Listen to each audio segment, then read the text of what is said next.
Assalamualaikum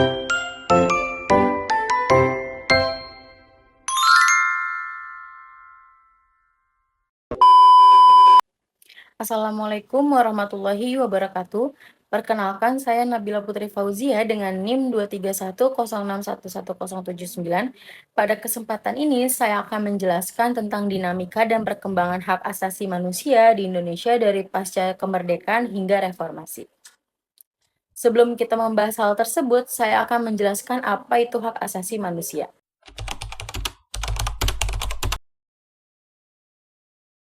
Jadi hak asasi manusia atau yang biasa kita sebut HAM itu merupakan hak-hak dasar yang kita punya sebagai manusia. Bukan pemberian pemerintah dan juga bukan hadiah. Melainkan itu sudah melekat di diri kita sejak kita lahir. Jadi HAM ini bersifat universal yang artinya berlaku untuk semua orang tanpa terkecuali.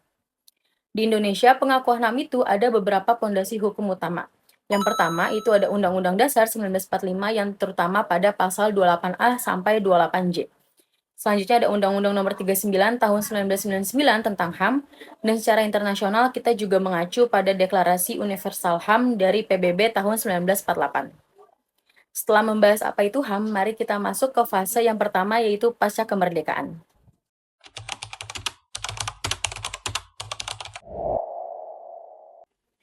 Oke, kita masuk di era yang pertama yaitu era pasca kemerdekaan, yang dimulai pada tahun 1945 hingga 1949, yang mana di tahun itu merupakan saat-saat Indonesia baru saja merdeka. Bayangin kondisinya, negara baru lahir, belum ada apa-apa, dan masih ada tentara Belanda yang menetap di Indonesia. Di tengah situasi itu, para pendiri bangsa justru sempat-sempatnya menyusun konstitusi yang di dalamnya udah menyinggung soal HAM. Bahkan di pembukaan UUD 1945 di alinea pertama, itu udah langsung disebut bahwa kemerdekaan itu ialah hak segala bangsa. Di satu sisi, ada semangat menjamin hak-hak warga negara, tapi di sisi lain juga ada situasi perang revolusi fisik yang bikin perlindungan HAM itu tidak atau belum bisa dijalankan secara optimal.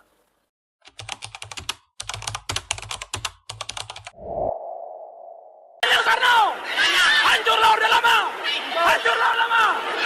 Kawan-kawan kalian, mari kita menyanyikan lagi kembali Halo Halo Bandung. Halo, halo Bandung, ibu kota periangan. Halo, halo Bandung, kota kenang-kenang. Nah, selanjutnya kita akan memasuki fase yang kedua, yaitu Orde Lama. Yang mana ini adalah eranya Presiden Soekarno dan perjalanan HAM-nya yang cukup berliku. Jadi di awal tahun 1950-an itu Indonesia menjalankan yang namanya demokrasi liberal. Dan ini bisa dibilang salah satu periode paling bebas dalam sejarah kita yang mana saat itu pers diberikan kebebasan, partai politik tumbuh banyak, dan masyarakat itu bisa berpendapat cukup terbuka. Tapi semua itu berubah drastis di tahun 1959 yang mana Presiden Soekarno mengeluarkan Dekret Presiden 5 Juli 1959 yang pada intinya membahas tentang Indonesia itu akan kembali ke Undang-Undang Dasar 1945 dan mulai menjalankan apa yang disebut demokrasi terpimpin. Namanya demokrasi, tapi praktiknya kekuasaan semakin terpusat di tangan presiden. Partai-partai mulai dibubarkan, tokoh-tokoh oposisi ditangkap, hingga kebebasan pers itu mulai dibatasi. HAM yang sempat mulai mekar di era demokrasi liberal ini perlahan-lahan mulai runtuh. Dan puncaknya di akhir Orde Lama itu ada peristiwa yang memilukan dan membekas hingga sekarang yang diberi nama G30S di tahun 1965 yang jadi titik balik kelam perjalanan HAM. Yang mana ada 7 perwira diculik dan dibunuh tanpa adanya proses hukum yang jelas. Ini adalah salah satu pelanggaran HAM masif pertama dalam sejarah Indonesia. Era Orde Lama menutup dengan luka yang besar, dan ironisnya justru dari situlah lahir sebuah era yang jauh lebih represif, yaitu era Orde Baru.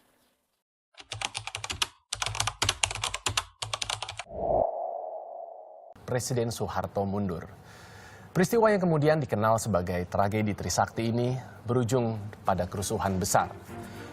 Mahasiswa menuntut Soeharto mundur karena dinilai otoriter selama menjabat Presiden Republik Indonesia. 4 mahasiswa korban penembakan kemudian diberi gelar pahlawan reformasi. Mereka adalah Lang Mulia Lesmana, Heri Hartanto, Hafidin Royan, dan Hendriawan Si. Untuk mengenang peristiwa ini dibangunlah sebuah monumen yang bernama Monumen 12 Mei 1998. Selanjutnya memasuki di fase yang ketiga yaitu Orde Baru.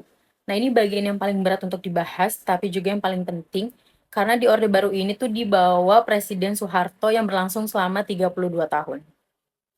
Jadi tagline-nya adalah stabilitas dan pembangunan ekonomi. Dan memang secara ekonomi itu ada kemajuan, tapi dari harga yang dibayar tuh sangat mahal, terutama dalam hal hak asasi manusia.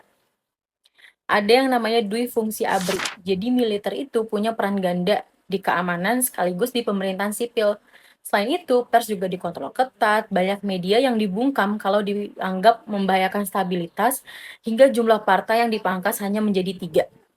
Dalam kondisi seperti ini, pelanggaran HAM itu udah terjadi secara sistematis dan masif.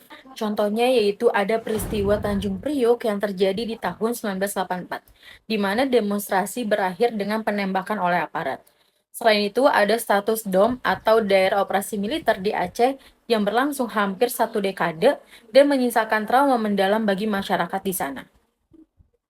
Mendekati akhir Orde Baru, terjadi penculikan aktivis dan mahasiswa yang menentang rezim hingga banyak yang tidak pernah kembali pada saat ini. Dan titik puncaknya yaitu tragedi yang terjadi di bulan Mei tahun 1998, yang mana terjadi kerusuhan yang merenggut ratusan nyawa, terjadi pemerkosaan massal hingga kekerasan etnis, yang hal ini menjadi momen berakhirnya kekuasaan Presiden Soeharto. Dan ada satu hal yang menarik, yaitu lembaga negara yang seharusnya melindungi HAM, yaitu Komnas HAM, itu baru dibentuk di tahun 1993. Jadi selama hampir 30 tahun Orde Baru, tidak ada lembaga independen yang bisa melindungi masyarakat dalam hal pelanggaran HAM. Era Orde Baru meninggalkan warisan pelanggaran HAM yang sampai hari ini masih banyak yang belum tuntas penyelesaiannya.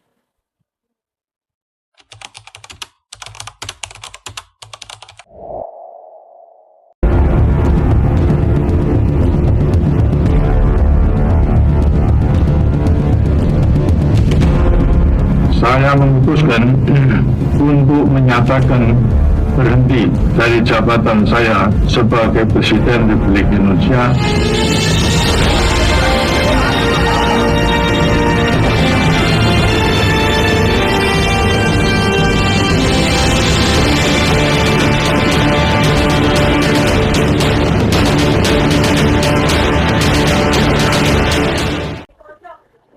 Nah, selanjutnya yaitu masuki ke era yang keempat, yaitu era reformasi yang dimulai dari tahun 1998 ini merupakan titik balik yang sangat signifikan dalam sejarah HAM kita. Di mana setelah Presiden Soeharto mundur, Indonesia itu mulai masuk ke era baru dan salah satu perubahan paling konkretnya adalah soal jaminan HAM secara hukum.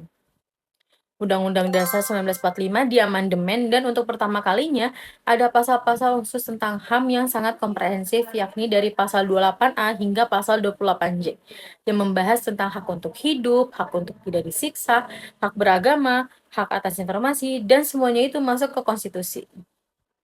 Nah, selain UUD 1945, ada 2 undang-undang tentang HAM juga yang ikut dibentuk, yakni Undang-Undang Nomor 39 Tahun 1999 tentang HAM dan juga Undang-Undang Nomor 26 Tahun 2000 tentang Pengadilan HAM.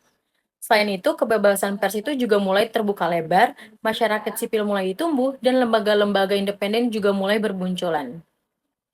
Nah, setelah kita membahas tentang perjalanan HAM dari era pasca kemerdekaan hingga reformasi, Indonesia itu telah menempuh perjalanan panjang dalam memperjuangkan hak asasi manusia.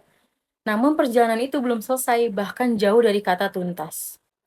Kita menyaksikan bagaimana sejarah itu terus berulang. Suara-suara kritis masih dibungkam, dan mereka yang berani bersuara itu kerap menjadi sasaran kekerasan. Kasus penyiraman air keras terhadap aktivis HAM yang mengkritik kebijakan pemerintah baru-baru ini bukan sekedar tragedi individual. Ini adalah cerminan bahwa represi terhadap kebebasan berpendapat ini masih hidup di negeri yang mengaku demokratis. Selama lebih dari 7 dekade, kita sudah mulai berganti rezim, sudah melewati reformasi, bahkan sudah merumuskan berbagai undang-undang, tapi pola kekerasan terhadap pembela HAM itu terus berulang. HAM bukan sesuatu yang datang begitu saja dan langsung terjamin selamanya. Ia harus terus diperjuangkan oleh lembaga negara, oleh masyarakat sipil, dan juga oleh kita sebagai warga negara. Negara itu bukan sekedar penguasa wilayah, melainkan negara adalah penjamin hak setiap warganya. Dan jaminan itu bukan hadiah, melainkan kewajiban yang sudah tertulis sejak konstitusi pertama kali dibacakan. Lalu apa yang seharusnya dilakukan? Yang pertama, itu penyelesaian kasus-kasus pelanggaran HAM masa lalu yang harusnya menjadi prioritas, bukan sekedar janji kampanye. Yang kedua, itu perlindungan nyata bagi aktivis, jurnalis, dan siapapun yang bersuara kritis. Bukan perlindungan di atas kertas, tapi perlindungan yang benar-benar terasa di mana aparat itu menjadi pelindung bukan ancaman.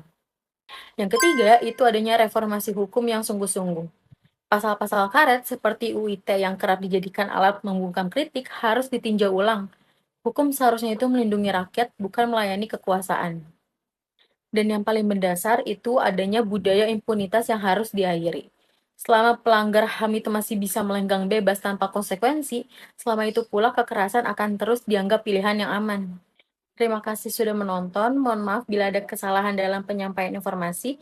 Semoga video ini bermanfaat. Wassalamualaikum warahmatullahi wabarakatuh.